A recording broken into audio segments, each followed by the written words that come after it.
Welcome everyone to the UK Cardiac Surgical Activity session. In particular, welcome to the database managers. Without you, none of this could be possible, so we greatly appreciate the hard work that goes on in all the units, and thank you for coming to this session. First of all, the speaker is James Roxburgh. As I think most of you are aware, he's a cardiac surgeon at St Thomas's Hospital. Long-standing, hard-working, loyal servant to the Society. He was honorary secretary for 5 years and took a lot of this performance monitoring and cardiac surgical activity in its early years, and now is midway through his term as president. So I introduce James Roxburgh. Simon, thank you very much, and welcome. I'm about to do something I swore I'd never do, and that is try and connect to the internet live in front of an audience. But Ben told me I had to do it, so I do what I'm told these days, especially by Ben.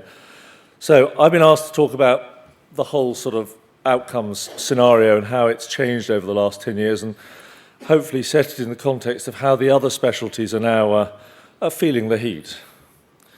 Some 10 years ago when we started this, many people thought we were quite mad and likened us to going over the top in World War I.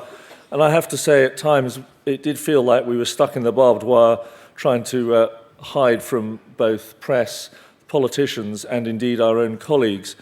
And they were back at the College of Surgeons drinking large quantities of college claret, saying, "Jolly good chaps, well done, but it's not for us." Well, as you'll see, that unfortunately they've got to come out of their headquarters in Lincoln's Inn, and they've now got to face the real world.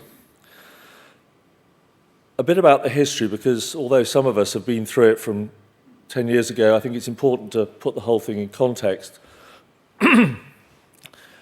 We started this in 2003, moving from disk submission, and for those of you who remember floppy disks and so forth, to online submission with the help of Dendrite and other software companies into what was then CCAD.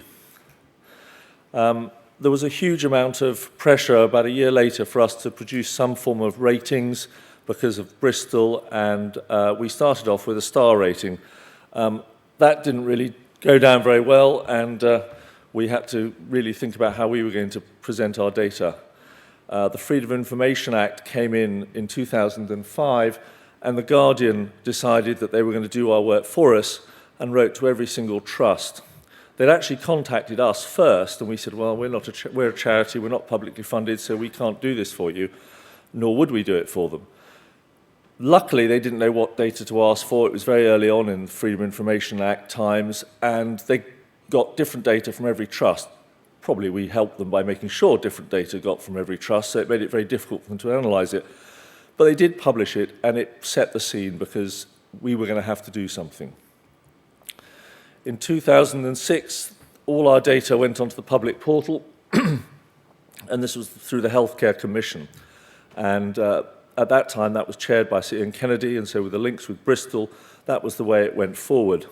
And that went down very well, and it was difficult for us as a specialty, but that became bedded into the culture.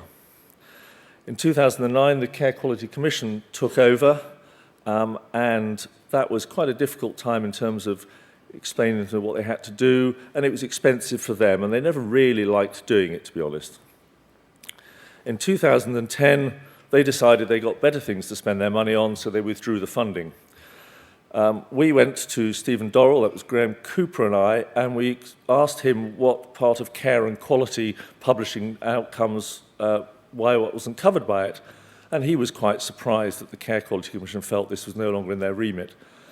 But to be fair to them, they'd had a huge amount of extra work put on them with merging of various quangos into the Care Quality Commission, and try as we might, they decided that they had no more money for this.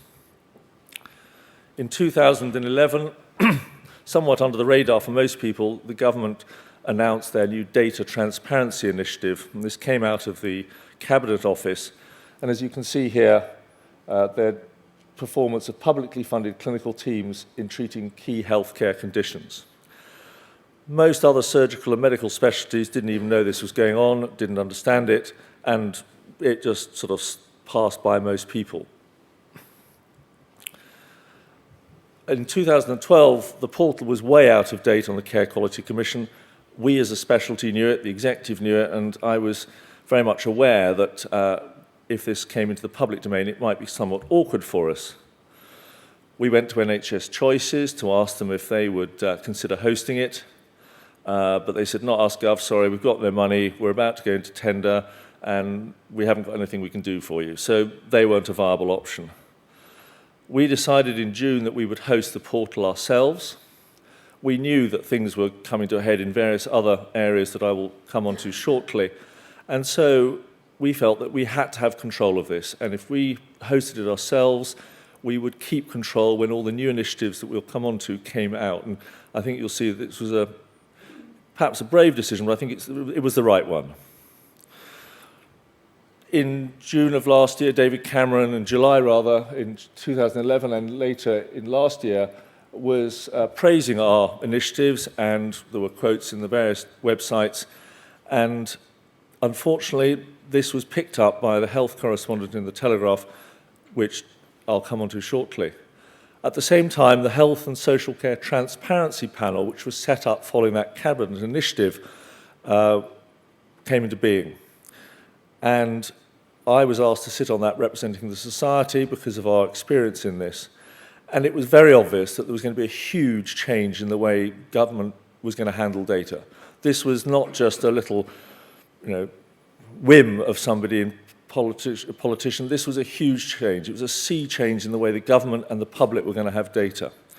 And we were asked to make our comments on it. And it was very obvious that all the other specialties were sooner or later going to have to come into line with what we were doing. The Telegraph spotted that our data hadn't been updated, and we were approached by the Telegraph health correspondents, and we explained that it wasn't our fault, that the Care Quality Commission wouldn't fund it, etc., etc. And actually they went to the Care Quality Commission and to the Department of Health and said, what's all this? You're not supporting the society. They want to publish it. And they got quite a lot of heat for that, which was nice that we weren't in the firing line. About that time, there was a increasing well of, all sorts of journalists, politicians were all talking about this, and Bruce Keogh was interviewed by a particular BBC journalist who'd been following this story, and this was an article following on from this, which basically Bruce said that within a few years data would be out there. We all knew that it would be sooner than that, but he didn't want to be tied down at that point. In December, the commissioning published Everyone Counts. As you know, everybody has to have a trendy name for their report. It can't just be the report. And this was the commissioning guidance. And this caused a huge amount of concern. And as you can see, we were up there. We were already publishing our data. Cardiologists, hurrah, were finally going to have to publish vascular surgery and all of these groups. And it was a huge shock to them. They just did not understand what was going to happen. And they were told they got 6 months to do this, December to June this year. And came into the Telegraph and all the other papers, the usual sort of slightly emotive headlines. But this was the beginning of the change that was facing the medical profession. And the response from other specialties, I really enjoyed it, because I went to a meeting and there were cardiologists there, and they said, oh, we've seen all this, but it's not for us. We don't have to publish this data. And I said, can't, won't, shan't, doesn't exist. You're going to have to publish it. But this was definitely the response of most of the other specialties. And it's taken until recently, and we'll come on to that as well, that they're going to have to do this. There's a huge amount that's changed in the last 2 months, really, that's made this inevitable. We all know about the Francis report, and I can't go through the whole of that report here, but there were some very important comments in this report. And it is professional bodies are fully involved in the formulation of standards and of measuring compliance. Society's doing that. Professional bodies to develop measures of outcome relations into their work, we're doing that. Measure standards of compliance, we're involved in that. Should be published. It is the duty of all healthcare professionals to engage in this. Been there, done it, we've got the T-shirt. But everybody else, this is a huge change to their culture and their working practices. These are the sort of headlines we've seen after this. More hospitals. It's even more than that now. It's 14 or 15 hospitals across the country are seeing their whole way of handling data and looking at performance has changed almost overnight. You all know about our own website where we've put this up. This is our first iteration of it. We managed to get funding for this from HQIP and the Department of Health, so it hasn't actually cost us any money. And once we've got this up and running, we'll be updating it, and we hope to expand on it, provide more and more information. The Patient's Blue Book, which you'll hear about as well, is coming out. So this is something that actually today was mentioned in The Guardian, The Telegraph, and Radio 5 Live. So we're ahead of the game on this, and I'm not going to try and use this one as demonstrating the internet live, but we'll go on to one after this. We decided it was important that we shared our experience because all the other specialties are going to have to learn from us, and indeed you'll see that we're actually driving that forward for all the other specialties. This was a recent article in the BMJ, which we wrote on behalf of the specialty, and has been well received. And I think to get an editorial where we're praised like this is important. And I think as a specialty, we should accept that we are doing very well in this, and we are accepted as the sort of leaders in this area. So HQIP have to deliver on all these audits for all the other specialties. And they've got till June. And it's a huge task for them. And I'm pleased to say that Ben Bridgewater has taken on that task for HQIP. He's on, I think, a 2-day-a-week sabbatical for the next 4 months. And he's already had some pretty difficult conversations. He's set up a group with the president of the FSSA, which is all the surgical specialties, president of the Vascular Society, president of orthopedics, and myself and a patient representative. And so for once, this is Ben, obviously, getting all the other specialties in line. We've also released, about to launch the Blue Book online. Now, this is where it could get quite scary. You see, I told you, worked 10 minutes ago, but we shall go back to that. The Blue Book Online is basically a website that is populated by the data that you all submit and we have on NICOR. It will allow anybody who gets access to this, and this will be launched, I think it's going live shortly, obviously not live at the moment because I can't get there, but it will show the whole of the outcomes in terms of unit-based and risk profiles and by various operations group.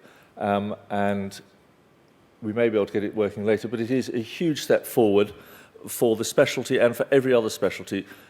A patient can go in here and find out how many operations are done at St Thomas's for AVR and grafts, for example, we can go onto the risk profile, the long-term survival, and this will be updated regularly as we clean the data and on a 3 to 6 month rolling basis.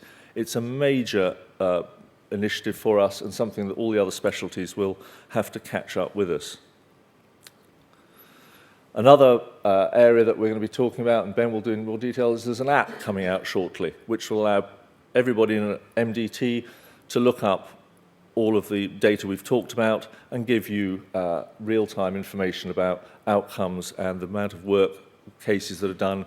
So for an 80-year-old lady undergoing an AVR and grafts, you'll be able to find how many are done in the UK, what the predicted risk is, and what the actual mortality is, and so forth. And this will be launched, I think, in April.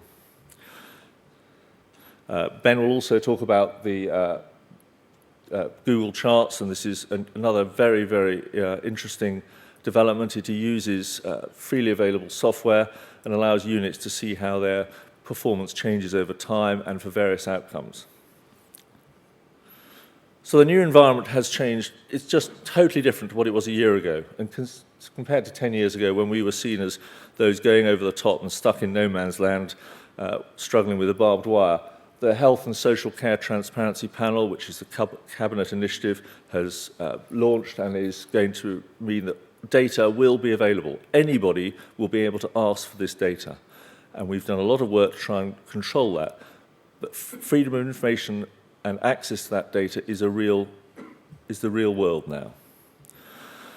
The commissioning guidance has made a huge change in the way that all the other specialties are going to have to handle their data, and by June they will be publishing their data. It may not be perfect, but they're going to have to do it.